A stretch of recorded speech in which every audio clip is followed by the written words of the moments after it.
Discover how I helped my crippled wife shed 23 pounds of unwanted fat and completely flatten her belly without starving herself and without doing any exercise more strenuous than walking to the fridge. At first I didn't want to tell you my wife's story. It felt too private. Too painful. However, the near miraculous health and weight loss trick we stumbled on that literally saved my wife's life and gave her back her lean, sexy and pain-free body is something too important to hide. And until now that's been the problem.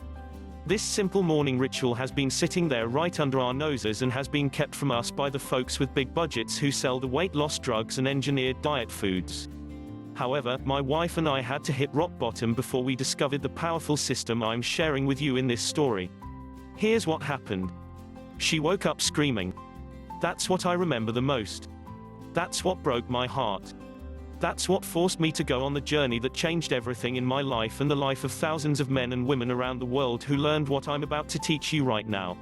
The moment my beautiful, badass wife Tara, a woman who could take down a perp twice her size with nothing but a nightstick, who was the meanest power forward on her college basketball team and who could shut up anyone stupid enough to give her lip with nothing but her cop stare, woke up in a cold sweat, her jaw clenched so tight I thought she would break her teeth. And then screamed so loud I heard ringing in my ear like I was at a heavy metal concert. Tara, baby, wake up. I said. You're okay, you're okay. But she wasn't listening. She was there, again, back in her squad car, watching a telephone pole rush towards her like a speeding train. Bracing for impact. Reliving the moment that ruined our lives. The moment her body became her enemy. The moment I started to lose her. Don't touch me. I'm fat and disgusting and I'm always going to be fat and disgusting. I don't want you to touch me, she yelled when I reached out to hold her, to kiss her, to show her how much I loved her no matter what she looked like. Suddenly I felt a terrible wave of shame rush over me. She was my wife. The woman I promised to protect and take care of. And seeing her, laying there in agonizing pain and frustration, I felt powerless and weak and useless in a way I never thought possible.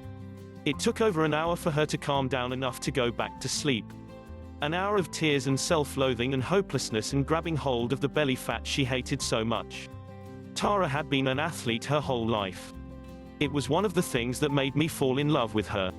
How physical and fearless and fit she was with a body that made her look more like a model than a cop. But since the accident, since the broken bones and the battered spine and the constant, terrible crippling back pain took away every sport and activity she loved so much. Everything had changed. It had been years since the crash. Years of watching the woman I love struggle and suffer and give up hope. Years of watching her sink deeper and deeper into despair as she kept gaining weight no matter how hard she tried not to. Years of feeling so helpless as my happy, healthy wife became someone else, someone I didn't recognize, someone I'm not even sure wanted to keep living. And now, in her 40s, it's like the battle was lost. The weight just kept coming until she had 196 on her 5 feet 11 inches frame.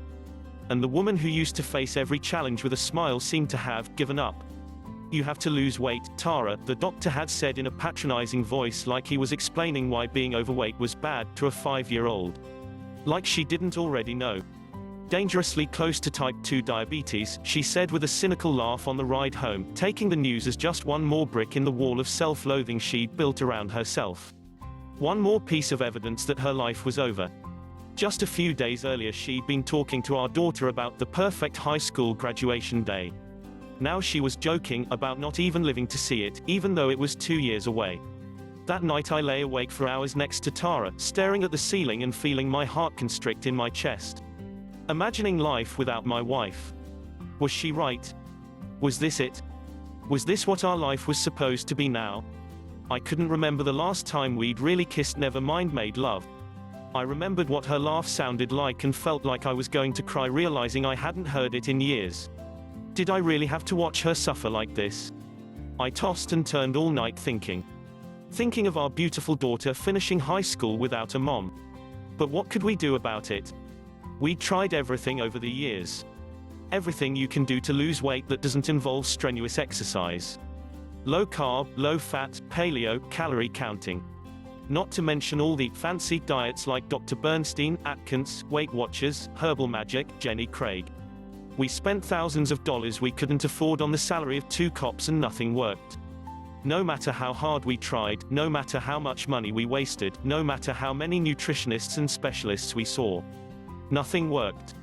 In fact, after every single miracle diet she ended up weighing more than when she started.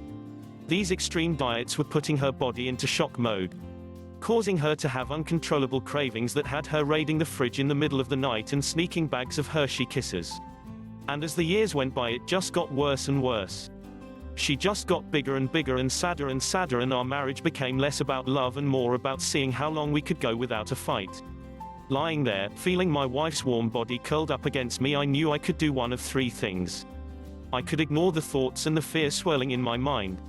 I could watch what was left of the woman Tara used to be fade to be replaced by a shadow with her face.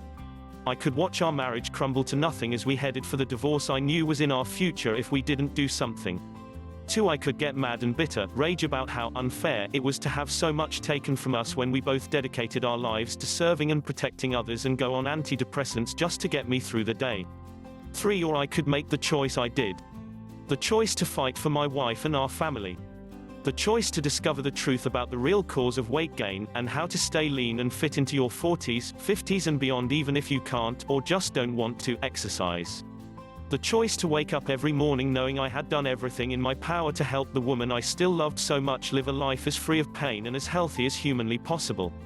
It was 2 weeks later that the solution literally hit me in the face, and it was one of the most painful experiences of my life. Find out what happened next.